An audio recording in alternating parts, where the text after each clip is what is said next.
All right, ladies and gentlemen. Now, after you watch this video with myself and James Redmond, please make sure you go back to watch this week's episode of Vibe with Five. It is an absolute banger. Messi's going to hit that target anytime. I think he's 9 goals behind that as well. So these two are just doing stuff that we've never seen. And listen, we've all seen and with our favourites like Ronaldo, the Brazilian one. Some will say some will say Diego Maradona. Some will say Cruyff, etc. Ronaldinho, Zidane, and rightly so. Yeah, they had their moments, but these guys had a career at that level. Yes, ladies and gentlemen, welcome back. It's a Five Reacts with myself, Joel Beya, champion of the weekend's game against Liverpool, and with my guy, obviously, Mr. James Redmond. Bro, you're looking tired, man. What's going on? How you doing? That's the only. I was purposefully not on time today just because I didn't want to speak to you, Joel. Didn't want to speak to you. That's all it was. I thought, you know what, bed is well better, so we're just going to do that. No, listen, mate, congratulations if you want it. And yeah, we're just not really good at football at the moment, are we? So we move, Joel, we move. I know the audience is going to be like, I can't believe Joel's saying that they're champions. Yeah, we are. We're champions, mate. That's what I'm calling. I'm calling that game. Sorry, audience. Sorry, audience. I'm not the individual to be defending you at the moment. So you get in the comments down below and you unload your wrath on Joel at the moment because I just haven't got the, as some would say, the facilities for that big man. I'm here for all of it. I'm here for all of it. I want to look at a few topics, right? Obviously, you've got Rangers tomorrow night. Very interesting game. Obviously, a return leg fixture from last week. But also, before we go into that, I want to focus on the weekend's game that's just gone, and then specifically on players, one or two players, i.e. Mo Salah, Trent. There's a few ghosts out there, man. There's a few issues going on, but let's bring it back to the game itself. James, what did you think when you saw us on Sunday at the Emirates? What did I think of Arsenal? Yeah, and Liverpool. More dead briefly on Arsenal. Dead sound. I don't really look too much into the referee decisions. I still think from an Arsenal point of view, there's more I would have wanted to see just because we're not in form. And I've seen actually teams this season play better against us. But you got the result that you needed. And therefore, doesn't really matter because when we won the league and when we were going on long runs, not all of those wins were what you would call convincing 3-1s, 3-2, 3-0s. It was always a case of maybe you get a lot of 2-1s and a lot of really, really close games. So on that aspect, really good from Arsenal. For us, weirdly enough, it seemed better, but I just think you guys left a lot of holes open. I didn't really think it was anything to do with us playing too well. I just, like I said, I thought you actually could have done better. So the fact that we are both not at our best and you still beat us kind of goes to show the position that Arsenal's in at the moment. So, yeah, just not good enough from a Liverpool point of view, Joel. And you're lucky you're talking to me now because if this was a couple of days ago, you probably just would have got a bunch of, oh, it is what it is. And then the air is over or whatever people want to say about it. But now with a little bit more thought around it all, I think it's just going to need a bit more time before we identify what the main problem is. You know, they talk about this 7-year curse that Klopp has. Should we start believing in it or, should we put it aside? I can't tell you what you should and shouldn't believe in. It'd be wrong of me to suggest what you should, what religion you should believe in, what way of living you should believe in. All these things, Joel, I cannot tell you what you should believe in. However, Joel, whether it's true or not, whether you're right or wrong with the 7th season syndrome, we don't know what goes on after that. We don't know what happens after that 7th season. That's a good point. A couple of quick examples is just with Klopp himself at Mainz. Never got that 8th season. Dortmund never got that 8th season. Let's look at Jose Mourinho at Chelsea. Got sacked. This isn't anything to do with the 7th season, but won the league, then got sacked. And then Sir Alex won the league, then left Manchester United. And then both of those clubs went on a demise. Dortmund haven't won a Bundesliga since. And I know that Mainz went back to the Bundesliga. However, I don't know how much more they've improved or whatever, if they've done anything better than what Klopp did. I do not want to be even thinking about letting go of a manager just because he's had a bad 7th season at previous clubs. He's having a below par 7th season now when all he's done in the first 6 seasons is overachieve. And I know there'll be people in the comments who say, oh, James overachieving, net spends FC. The reality is, whether you like it or you don't, Joe, Jürgen Klopp has had significantly less resources to bolster the squad, especially to a level where we're competing with Manchester City most seasons. Even that in itself is unbelievable. I don't think any other manager is doing that with us. It doesn't mean I think Klopp, that should be enough to give Klopp the best manager in the world trophy. But I also think if it does mean, like what you suggested about the 7-season syndrome, I think it means, from my point of view, we need to give him one more season and another chance.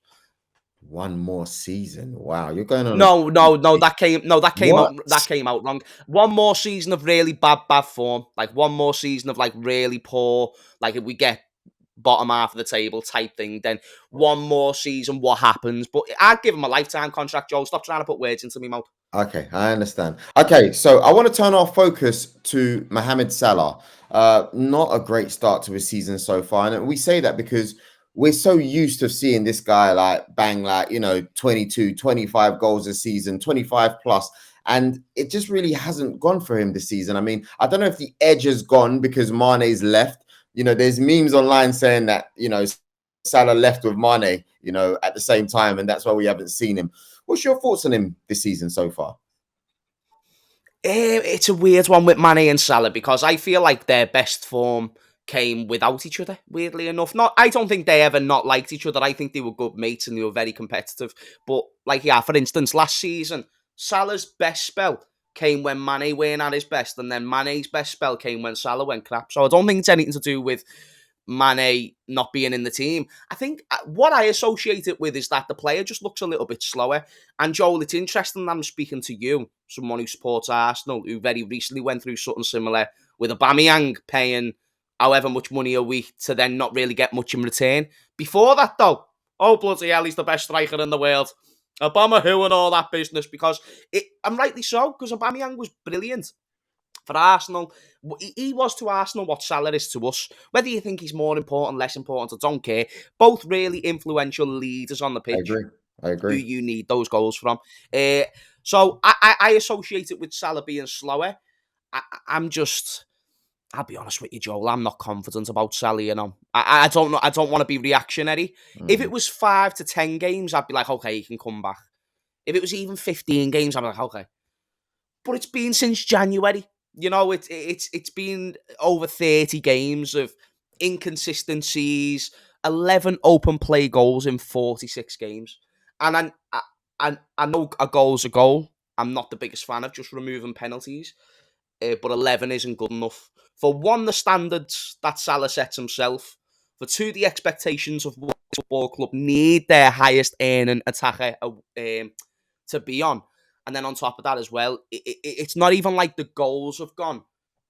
And he's creating loads more chances. Yeah. He is, but he's not creating really good chances to the point where you think, right, he's like De Bruyne, or he's like Trent, or anything. Oh, Trent in his good form.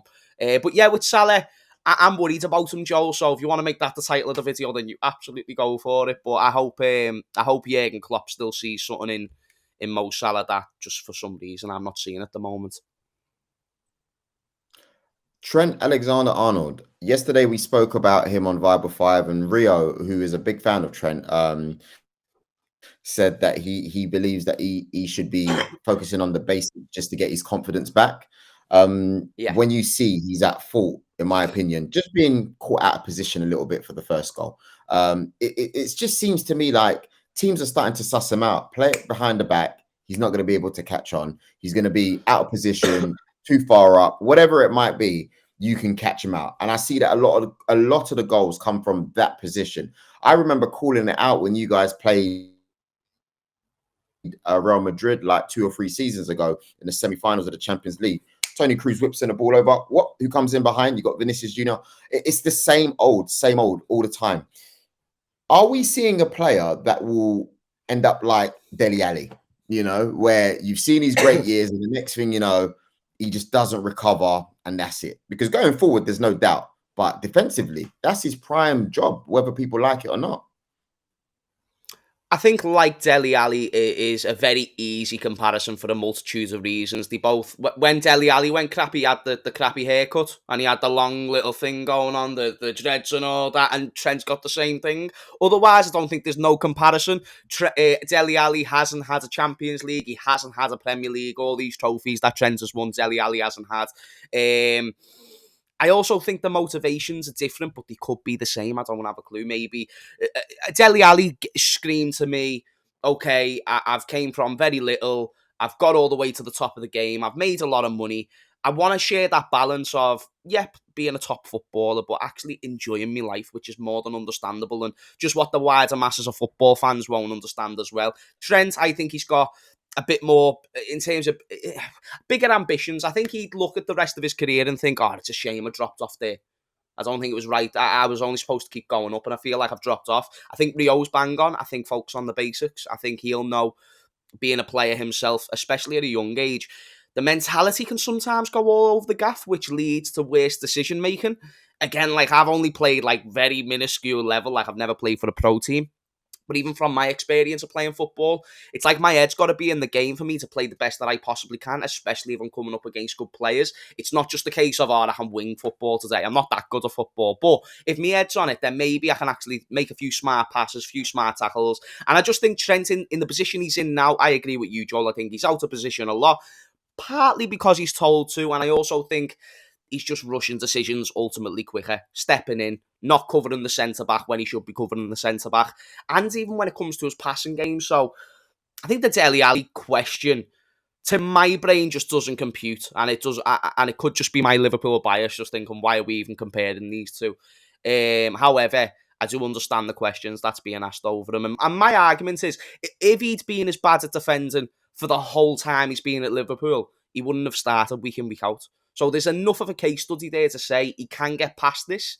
It's just, how does he get past it? And unfortunately, Joel, as much as I like to consider myself a genius under this cap, I don't know the solution for you, brother. I just want to say that I told you so in regards to Martinelli, because you guys on the video that we did when we did our combined 11 didn't sound to me like you had watched him as much as I've watched him. So go on. Why? No, of course. But why do you think? So do you think I didn't rate him as much as I should have? Yeah, 100%. Because I think you haven't been watching him this season. So, and this is what we do on Five. We can break down our own analysis. I've watched Arsenal quite a lot this season. You know, but I don't think you were watching him enough. I think a lot of people have watched Gabriel Jesus, rightfully. Saliba, we've been waxing lyrical about him, going mad, right? And I think two players that are really underrated. People even talk about Xhaka, but two players for me that are underrated who are going under the radar. Thomas Partey, he is pulling strings, and I think people are blind to it. Honestly, you know, those who watch football know the way he's moving right now is absolutely insane. He's linking the play. I said the other day to someone, it reminds me of Vieira, the way he's bossing the game, not the same style of play, the way he's bossing the game. So yeah, for me, Thomas Partey gets a special shout out, and Gabriel Martinelli. He's raised his levels up. You know, some people say, oh, if he was that good, he wouldn't have got into Man United. Sometimes people need rejections in order to make them better players. And his game has gone up since Gabriel Jesus has come in the team. It almost looks as if they're competing against each other, or it's his countrymen that's giving him the extra sauce. And I've just seen him do things that I wanted him to do on a consistent basis for the last few years. And now he's delivering. And you saw that within the first 5 minutes, very sharp against Liverpool. Yeah, my point was simply that we just need to see that for a longer case study of time. Like you said, he got better this season. I think you need to see a bit more to say he's definitely gone better. However, I agree. I've saw him score a hat-trick against us before when he was much younger than what he is now. I know that Martinelli's a good player. My manager, just know, Joel, if you go crap one more time, Martinelli is very much on our inquiry list, because you know how much Jürgen Klopp likes to talk about Martinelli on a week-to-week basis. But you know what, though? He can appreciate a good player the same way I can. Just because I said Diaz was above him for whatever reason, I still believe that's the case when Diaz is playing week in, week out. I'm not just going to retract that statement off one performance where one's in a really good team, one's in a really... That sounds like a very salty answer, that, didn't it, Joel? That sounds a very salty, but I promise that was not the intention. Just my logic at this moment in time. I do still put Luis Diaz above. Like, if you ask me who I'd rather have, then I'd probably say Luis Diaz for my team. But in the long term, definitely Martinelli. However, Martinelli, good player, perfect for what you need, fits the culture of the football club, and absolutely put us on jam and toast. So it is what it is. Well, it is what it is. Arsenal still top of the league. Okay, so Rangers versus Liverpool. Last week you beat Rangers 2-0, right? So it's the reverse fixture. Yep. Obviously, Trent and Salah got the goals. Liverpool's most recent game obviously was a 3-2 loss to us. Do you think that's going to affect how you go into the game? Are we looking at a wounded animal, or are we going to carry on seeing the Liverpool that we've seen for the majority of the season? I don't think we will see the Liverpool that we've been seeing, because we're not playing the caliber of opposition that we've been playing. So without trying to anger too many Rangers fans who click on the video, they're just not a Premier League caliber team, really. And that's what I got from when we watched them. When I watched them last week at Anfield, no composure, no cohesiveness within the team, and on top of that, giving the ball away, leaving gaps in the defence. Darwin Núñez, he had all the space in the world, and he was hitting it right at the goalkeeper. It should have been about 6 or 7-0. It's the one game that I've watched this season from Liverpool and thought we actually should have won that by more.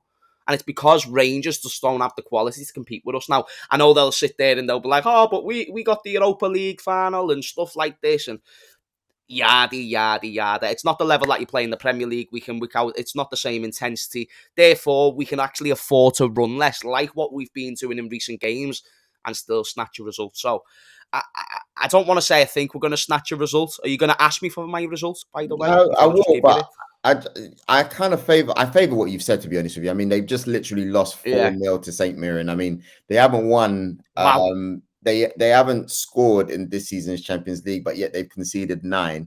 And it's just been so poor for them. I mean, I don't see how they're going to be able to pull a result off at home. Great fans. It's going to be a great night in terms of the supporters and fans. But score prediction. I think we're going to win, really. I think we're going to win. I want to say a draw just because I don't want to keep getting proven wrong, Joe. The Arsenal was the first game that I said we're going to win. Only based on the fact that we were changing formation, by the way. That was it. I've done an apology video. If you want to go and check it out, then go to my channel and check that out. Results-wise, I'm going to say 2-0 Liverpool, kind of like last week. However, I think that's got to be our focus, is the Champions League. So just because we're playing a lower caliber team, we have to take it just as seriously, because if we win this, we're on 9 points in the group, and then we've still got to play Ajax and Napoli. If we win one of those games, we're guaranteed to go through, and that's all I want going forward, is that Champions League. I know that we're not going to get it. I'm just saying, if we can compete for it, happy days for good our Jim. So yeah, this is a somber James Redmond. I never thought we would see it. But you know what? I'll tell you what. Joel, before we wrap it up as well, can we just have one mini moment of silence for James's chest? All right, minute of silence over. Thank you very much. Appreciate it, because the chest is no longer there. What are you on about for a minute? Yeah, mate. It's true. I can imagine. I told you, thank you very much for watching. No, I didn't, to be fair. James, thank you very much for coming on. Please make sure you check out James and his channel and his socials. We've got a video coming out with him this week. Lie detector. It's going to be very interesting. Yourself and Culture Cams. Please make sure you like, share, comment, and subscribe. Make sure you stay tuned to 5. And signing out. Peace.